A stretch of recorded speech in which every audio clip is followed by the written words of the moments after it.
दीदी जी, पर्व पर्यूषण चल रही है और सिलिकॉन सिटी की सभी बहनों को देखकर, उनका उत्तम तप को देखकर मेरे भी भाव किसी महान सती की कहानी सुनने के कर रहे हैं। क्या अपने जैन धर्म में कोई ऐसी सती हुई है जिन्होंने बहुत तप किया हो और जिनकी कहानी हमारे लिए प्रेरणाशील साबित हो? हाँ बेटा, हमारा जैन धर्म तो महान सतियों से भरा पड़ा है। क्या तुमने कभी माता सीता, तुलसा, चंदनबाला के बारे में सुना है? चंदनबाला के बारे में नहीं सुना? नहीं दीदी जी। अरे बेटा, चंदनबाला तो वो महान सती थी कि उनके गुणों के लिए अगर मैं बखान करने बैठूं तो मेरे शब्द ही कम पड़ जाएं। बस मैं उनकी सुंदरता में दो शब्द ही यही कहना चाहूंगी कि शील पालन था उनका गहना, शील पालन था उनका गहना, विनय का पहना था कंगना।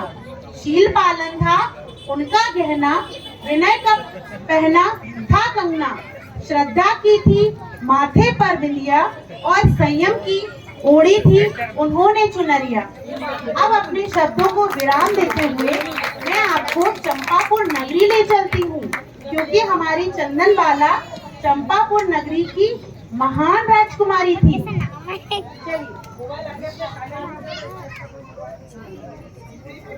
उनका नाम था वसु। आइए देखते हैं उनके बचपन का एक दृश्य।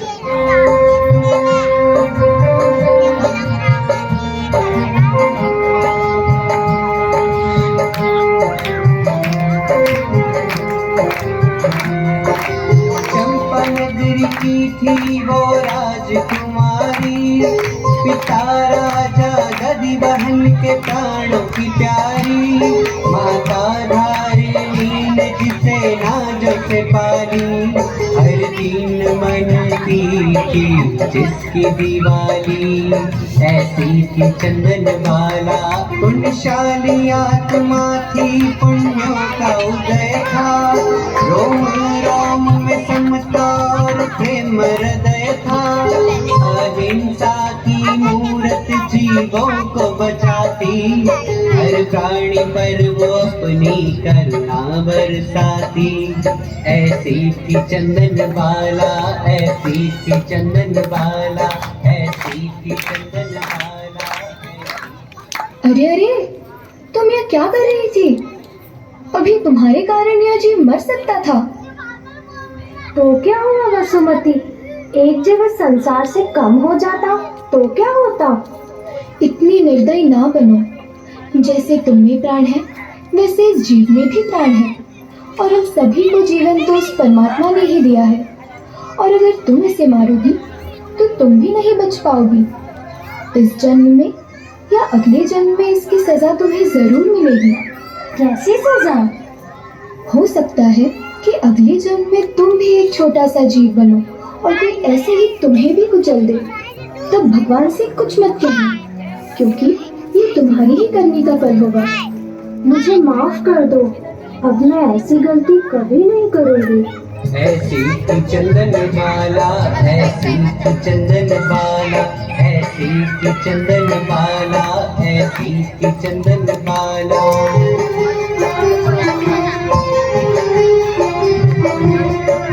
बीता समय वसुमती बड़ी हो गई, यौवन की दहलीज पर खड़ी हो गई।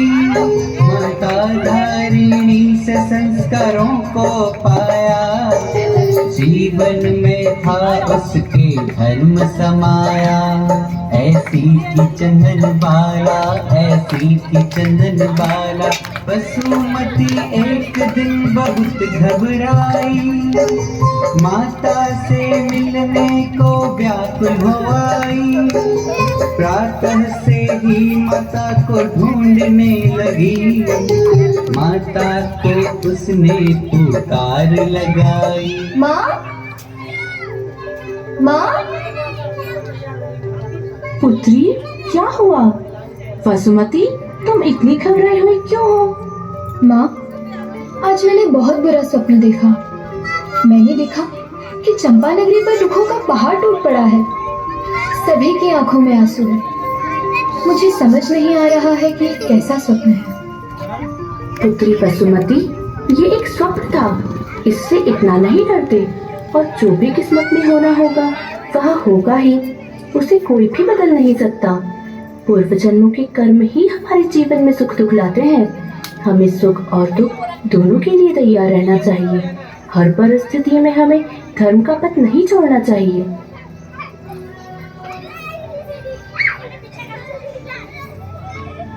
महारानी महारानी, अशुभ समाचार है। पड़ोसी राजा शातनिक ने हमारी चंपापुरी पर आक्रमण कर दिया है। हमारी सैनिक संख्या का बल दुश्मन सैनिकों से बहुत कम है। जाओ और हमें हर घड़ी के समाचार दो। माँ, अब हमारा क्या होगा माँ?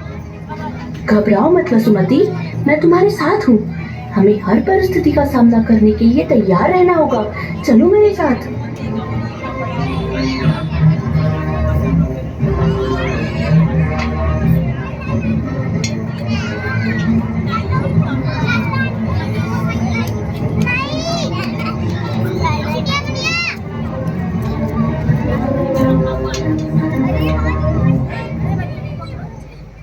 महारानी महारानी, अनर्थ हो गया। हम युद्ध हार गए। महाराज चंपापुरी छोड़कर भाग चुके हैं। दुश्मन सैनिकों ने पूरी प्रजा में हाहाकार मचा दिया है। वे हर जगह लूटपाट कर रहे हैं। अब हमें अपने प्राणों की रक्षा स्वयं करनी होगी। हमें भागना होगा वसुमती, चलो मेरे साथ।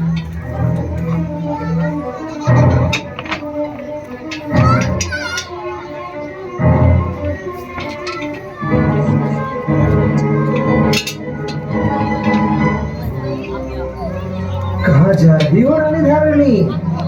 तुम्हारे रूप और सुंदरता की तो बहुत प्रशंसा सुनी थी मैं, पर तुम तो उससे भी अधिक सुंदर हो। अगर तुम स्वयं को मुझे सौंप दो तो मैं तुम्हारे प्राण नहीं लूंगा। दुष्ट, हट जाओ हमारे रास्ते से। हट जाऊं? मुझे मूर्ख समझती हो? ये रूप, ये लावण्य जय मिला है।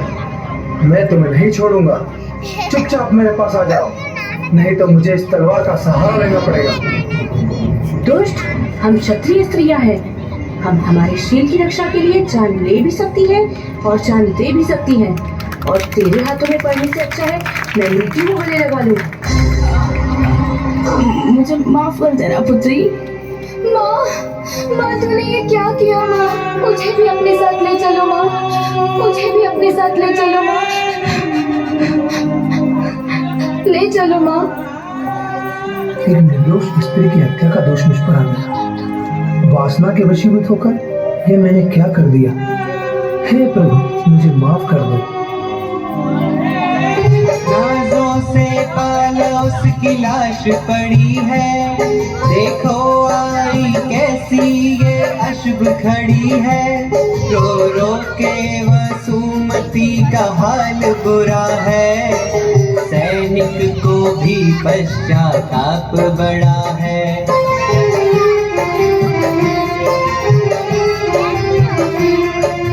बहुत समझाया उसने, बहुत मनाया। वसुमती के चरणों में मस्तक झुकाया। कहा चल तुझे मैं बेटी बनाऊंगा। तुझसे मैं अपना घर आंगन सजाऊंगा।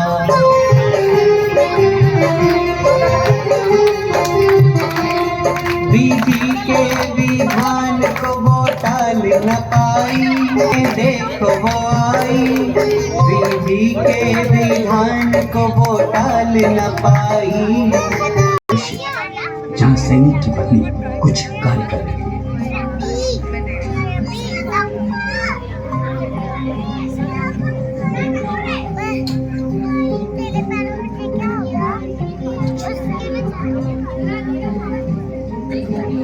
हे प्रिय, देख मैं तेरे लिए क्या लाया हूँ।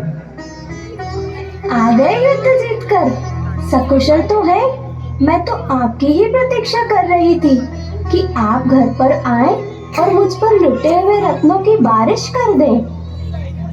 रत्न नहीं है तो फिर क्या है? राजकुमारी।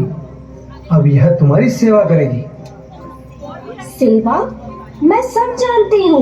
मेरी सेवा के बहाने तुम खुद मेवा खाना चाहते हो। नहीं, तुम गलत सोच रही हो। एक तो मेरी सोच ले आए और मुझे गलत ठहरा रहे हो। खबरदार जो इसे घर में रखा। मुझे तो धन चाहिए, धन। बेच दो इसे बाजार में और मेरे लिए स्वर्ण मुद्राएं लेकर आइए। स्वर्ण मुद्रा है? ये तो मैंने सोचा ही नहीं था। राजकुमारी, तुम हमारे किसी काम की नहीं, इसलिए तुम्हें मेरे साथ दास बाजार में बिकने चलना होगा। ठीक है, अगर मैं आपके कोई कार्य नहीं आ सकती तो मैं बिकने के लिए तैयार हूँ। हे प्रभु, मुझे आप पर विश्वास है। अगर ये कर्म राजा की सजाएं हैं तो मैं ये सजा भुगतने के लिए तैयार हूँ। मुझे इस संकट की घड़ी का सामना करने की शक्ति देना। अभी तो देखिए समय की विडंबना।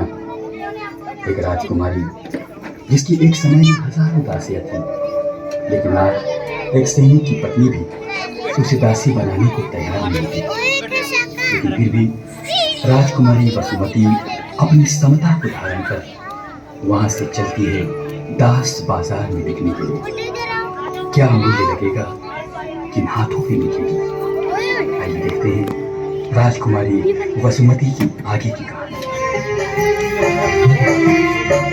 कर्मों के कारण क्या हाल हुआ है, हर दुख ने चुन चुन कर उसको छुआ है। महलों की रानी दासी भी न बन पाई, बिकेगी बाजार में ऐसी सजा पाई। ऐसी थी चंदन बाला, ऐसी थी चंदन बाला। मासूम सूरत देखो बिकने खड़ी है, नाम प्रभु का मन में और समता बड़ी है। मोल लगेगा उसका आज बाजार में, खरीदेंगे लोग लाखों हजार में। ऐसी थी चंदन बाला, ऐसी थी चंदन बाला, ऐसी थी चंदन बाला, ऐसी थी चंदन बाला। आइए आइए और बोली लगाइए, ऊंचे दाम दीजिए और इसे ले जाइए। बनाइए इसे अपनी दासी, यह सुंदर अच्छी खासी, करेगी घर के सारे काम, दीजिए ऊंचे से ऊंचे दाम। वाह रे भाई वाह, कहाँ से लाया इतनी सुंदर कली? इसे तो मैं अपनी पत्नी बनाऊंगा। मैं इसे अपनी दासी बनाऊंगा। बातें मत करो, बोली लगाओ। 11,000 स्वर्ण मुद्राएं, 25,000 स्वर्ण मुद्राएं, 50,000 स्वर्ण मुद्राएं, 1,00,000 स्वर्ण मुद्राएं। और तभी वहाँ एक औरत का आना होता है। बहुत सुंदर। 2 लाख स्वर्ण मुद्राएं, 2,11,000 स्वर्ण मुद्राएं, 3 लाख स्वर्ण मुद्राएं, 3,11,000 स्वर्ण मुद्राएं, 4 लाख स्वर्ण मुद्राएं। कोई और है इससे ज्यादा बोली लगाने वाला?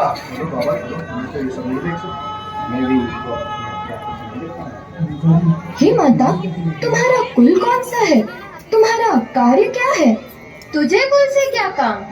उत्तम वस्त्र और उत्तम भोजन मिलेगा। जा, मैं तुझे बेचूंगी। नहीं नहीं, मैं तुम्हारे साथ नहीं जाऊंगी। मुझसे जबरदस्ती की तो मेरी लाश जाएगी। हे प्रभु, मेरी इतनी परीक्षा ना ले, मेरी सहायता कर। और उसी समय वहां पर धनवाह सेठ और उनकी मुनीम का आना होता है। ये स्त्री कौन है? ये बाजार में बिकने के लिए खड़ी है। तुम कौन हो? मेरा नाम धनवा है और आज मैं अपने धन का सदुपयोग कर इस अबला को गलत हाथों में जाने से बचाऊंगा। 5 लाख स्वर्ण मुद्राएं। और कोई है बोली लगाने वाला? जाओ इस सेठ के साथ।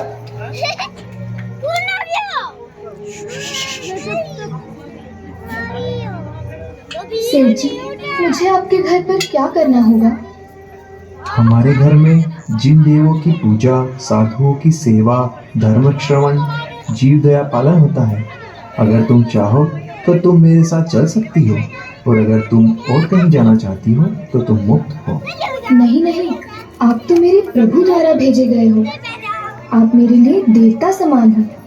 मैं आपकी शरण में रहकर धर्म ध्यान और आपकी सेवा करूंगी। मुझ पर उपकार कीजिए, मुझे शरण दीजिए। तुम्हारा नाम क्या है? सेठ जी, मैं अपने अतीत को भूलना चाहती हूँ।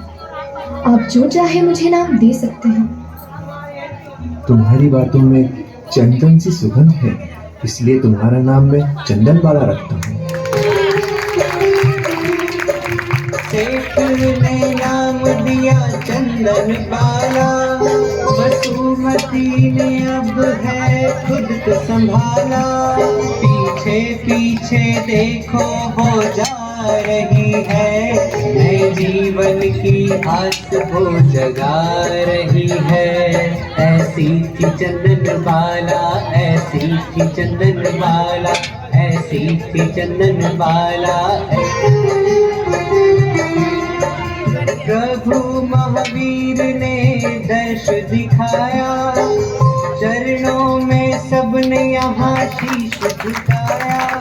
500 उपवास थे वीर प्रभु को, पार न कराओ चंदना ने ध्याया। ऐसी थी चंदन बाला, ऐसी थी चंदन बाला।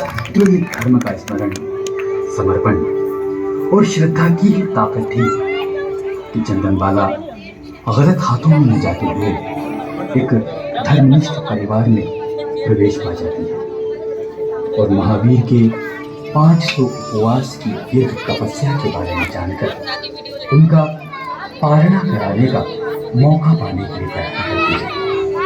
आइए चलते हैं धनवान सेठ के यहाँ कुछ और नई चुनौतियाँ चंदनबाला की प्रतीक्षा करें। धनवाह सेठ उसे घर पर लाया, मूला सेठानी से उसको मिलाया। बेटी है मेरी सब जगह कहलाया, आनंद है कितना ये उसने जताया।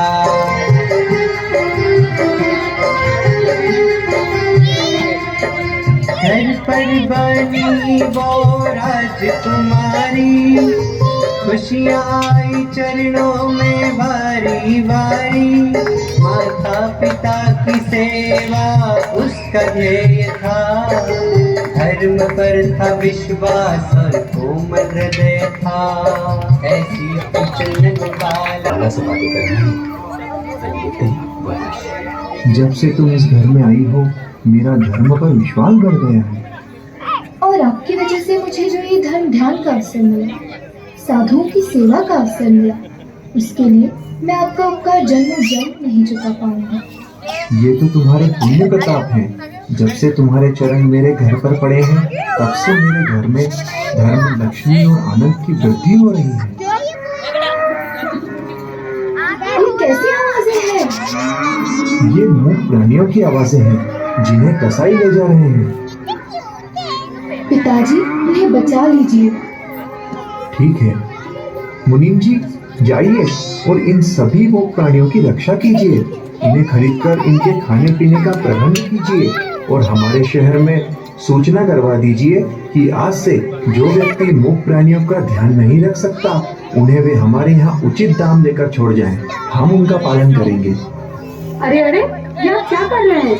आप अपने धन को ऐसे ना बढ़ाइए। माता, ये तो धन का सदुपयोग है। ये लक्ष्मी आपके और पिताजी के पुण्य में कई गुना वृद्धि करेगी और इन प्राणियों के हृदय से निकलती प्रार्थनाएं आपका जीवन आनंद से भर देंगी। ये लक्ष्मी अगर चली गई तो ये आनंद, ये यशो आराम से चला जाएगा। जरा ध्यान दीजिए, ना दे तो भी मुझे क्या। रत्ना सही कह रही है। चंदनबाला, तुम इनको गलत राय न दो। चंदना, तुम अंदर जाओ।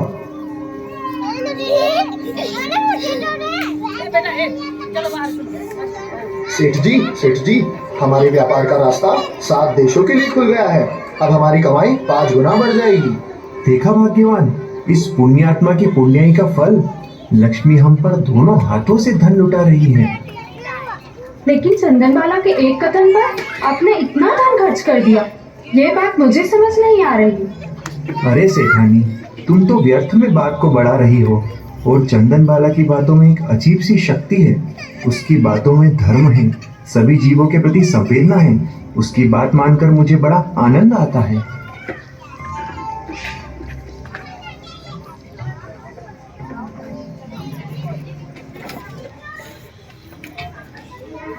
मुझे तो दाल में कुछ काला लग रहा है, और दाल ही काली हो तो मुझे क्या?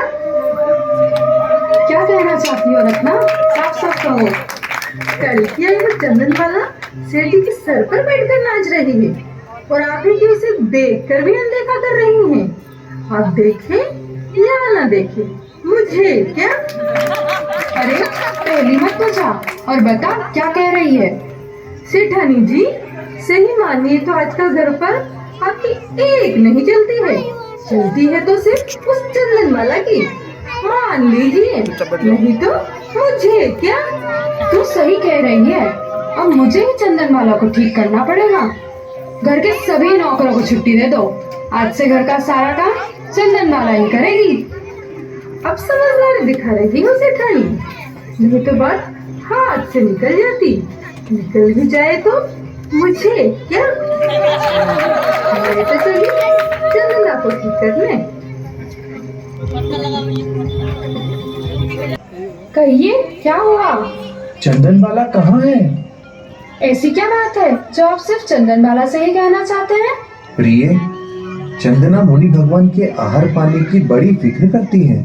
इसीलिए मैं उसे बताना चाहता हूँ कि नगर में मुनि महावीर आए हैं, 5.5 माह से उपवास कर रहे हैं, लेकिन फिर भी चेहरे पर गजब का तेज है।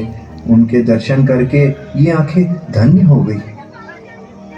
ऐसा क्या विग्रह लिया है उन्होंने जो पूरा नहीं हो रहा?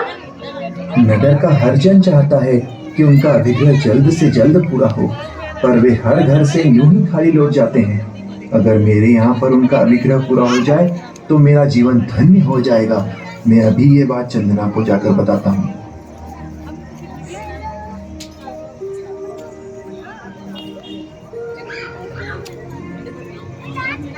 कैसी हो सेठानी? फिर गुस्से में लग रही हो? ना भी हो तो मुझे क्या? आजकल ये हर बात पहले चंदनबाला से करना पसंद करते हैं।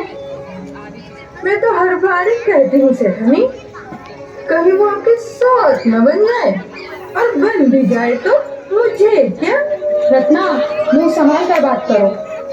मुझे माफ कर दो सेठानी। रत्ना ने देखो कैसा बीज बो दिया, सेठानी ने जैसे आप खो दिया। रत्ना थी जो अब शक को बढ़ाती, चंदना को उसका दुश्मन बतलाती। ऐसी थी चंदनबाला, ऐसी थी चंदनबाला।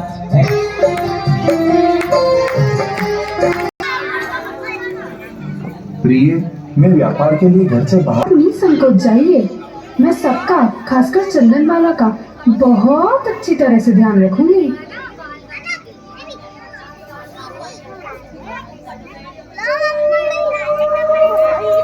रत्ना, कहाँ है चंदनबाला?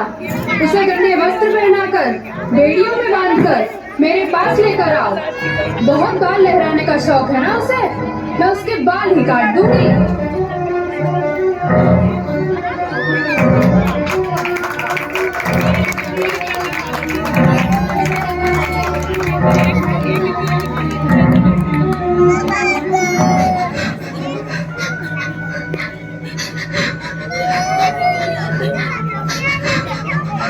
सेठानी जी, ये रही चंदनबाला। अब इसका वो हाल कीजिए कि खुद को भी न पहचान सके, और पहचान लिए तो मुझे क्या? क्या हुआ माँ जी? क्या गलती है मेरी? तेरी गलती ये है कि तू मेरी जगह लेना चाहती है। माँ जी, आप गलत सोच रही है। काट दो इन बालों को। नहीं माँ जी, नहीं, मुझे छोड़ दीजिए, मुझे छोड़ दीजिए। मैंने कोई गलती नहीं की। छोड़ दीजिए बाजी, मेरे बाल मत काटिए, छोड़ दीजिए मुझे बाजी, मेरे बाल मत काटिए, मेरे साथ ऐसा मत।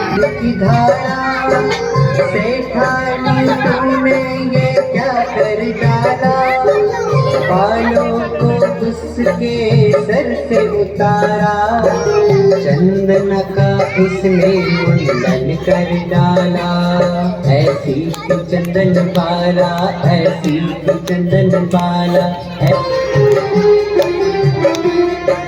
पूरे शरीर को है बेड़ी में डाला, घर से निकाल के तहखाने में डाला, अंधियारा कमरा है ना आंसू है, कर्मों के राजा तेरे कैसे प्यास है।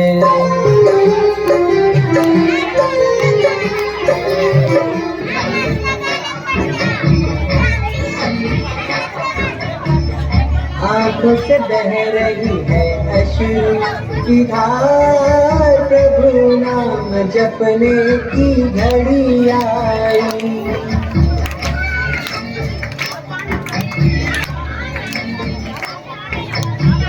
विधाता ने किया चंदना का श्रृंगार, प्रभु नाम जपने की घड़ी आई।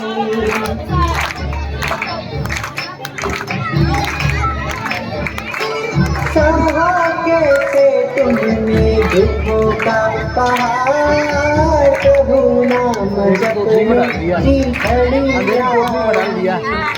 प्रभु की भक्ति करते भगवान, नवतार स्मरण की घड़ी आई, नवतार स्मरण की घड़ी आई, नवतार स्मरण की घड़ी आई। मेरे कर्म ही ऐसे होंगे जिसके कारण आज मुझे यह दिन देखना पड़ा।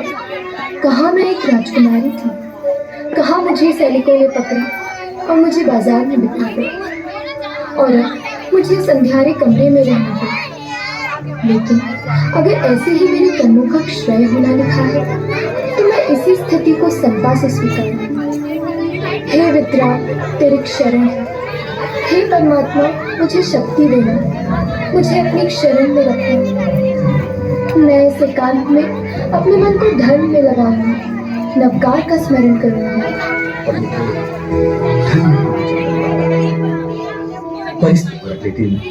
जब सेठ व्यापार का काम निपटा कर घर आते हैं तो देखते हैं चंदन बाला की वो दयनीय स्थिति तो किसी पत्थर को भी पिघला दे। बेटी को देख कर बाप यूं रोया, आज उसने अपना है सब कुछ खोया। घर में धर्म की जिसने जोत जलाई, बेड़ियों में बंधी है बन के पराई। ऐसी की चंदन बाला, ऐसी की चंदन बाला। बेटी, बेटी ये क्या हुए? तेरी ऐसी हालत किसने बनाई? इसके लिए तो विधाता भी मुझे माफ नहीं करेगा। नहीं पिताजी, ऐसा मत कहिए। कैसे ना कहूँ? ऐसी परिस्थिति तो जानवर की नहीं होती जैसी तुम्हारी है। मुझे माफ कर दो मेरी बेटी, मुझे माफ कर दो। चलो बेटी, बाहर चलो, मैं अभी तुम्हारे लिए भोजन का प्रबंध करता हूँ।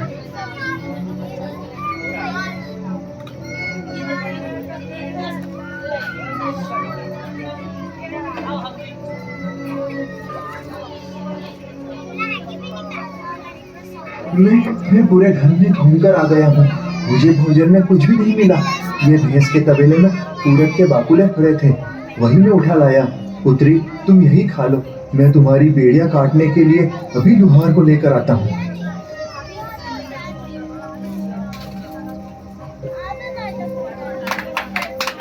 तीन दिनों के उपवास हो गए हैं। काश कोई मुनि भगवंत आ जाए और उनको बहराऊं और फिर कुछ खाऊं तो इस हृदय को संतोष मिले। देखती हूँ बाहर कोई मुनि भगवंत है क्या। लग रहा है कोई आ रहा है। अरे ये तो मुनि भगवान महावीर है।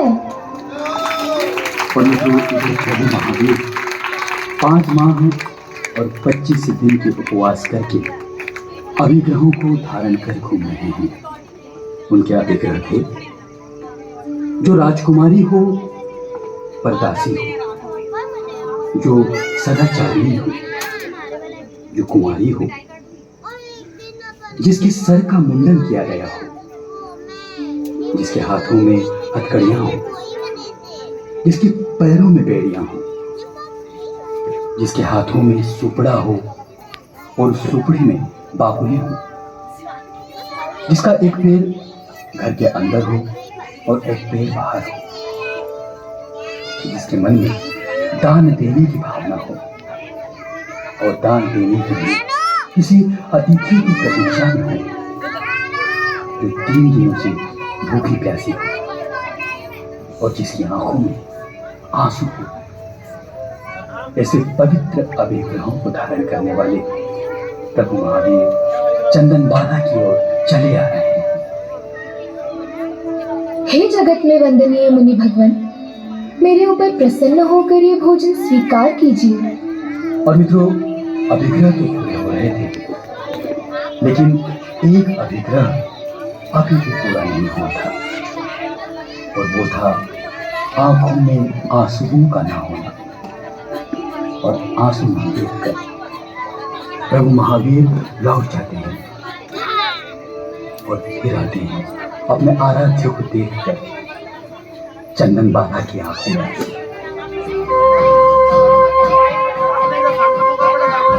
रुक जा जोगी चंदन बाला, हरि झरनी बहाए,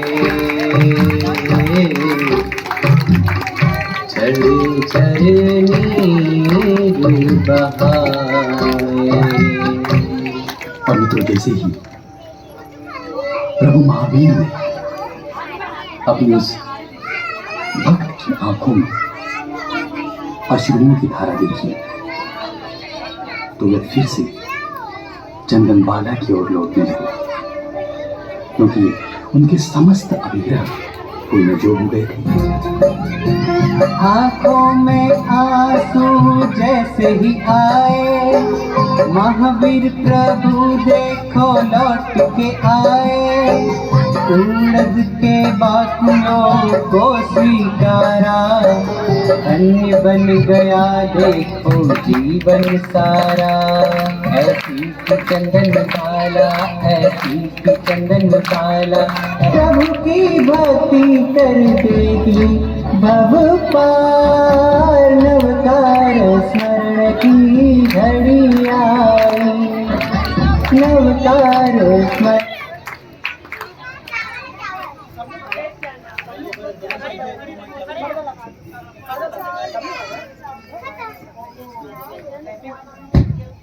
जैसे ही वो मुनि महाराज को आहार देती हैं तो उनकी बेड़ियां टूट जाती हैं और देवों के द्वारा बारिश होती है और चंदन बाला अपने पुराने स्वरूप में वापस आ जाती हैं और उनके पुण्य का इतना उदय आता है कि जो उनके पिताजी युद्ध में हार गए थे वो वापस उन्हें लेने के लिए आते हैं और उनसे कहते हैं कि पुत्री चलो अपने राज्य में।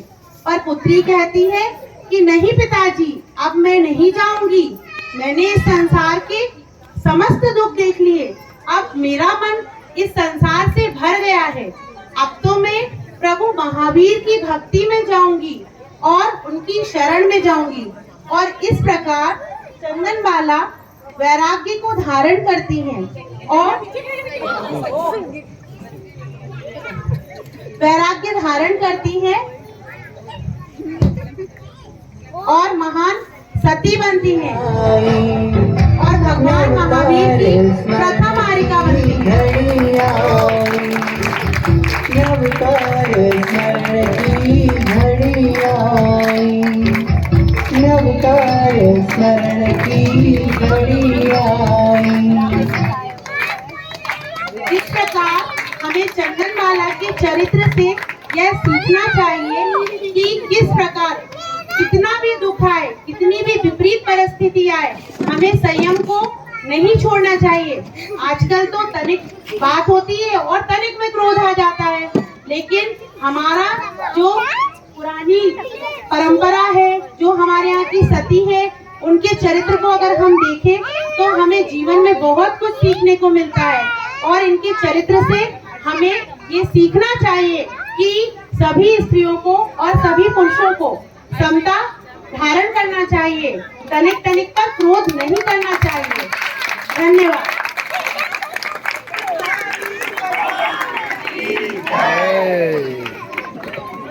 बहुत ही अद्भुत अकल्पनीय आपके सामने प्रस्तुति दी गई है। तो दो तालियों का प्रबंध होना चाहिए पूरी टीम का, समस्त कलाकारों का और स्पेशली हमारी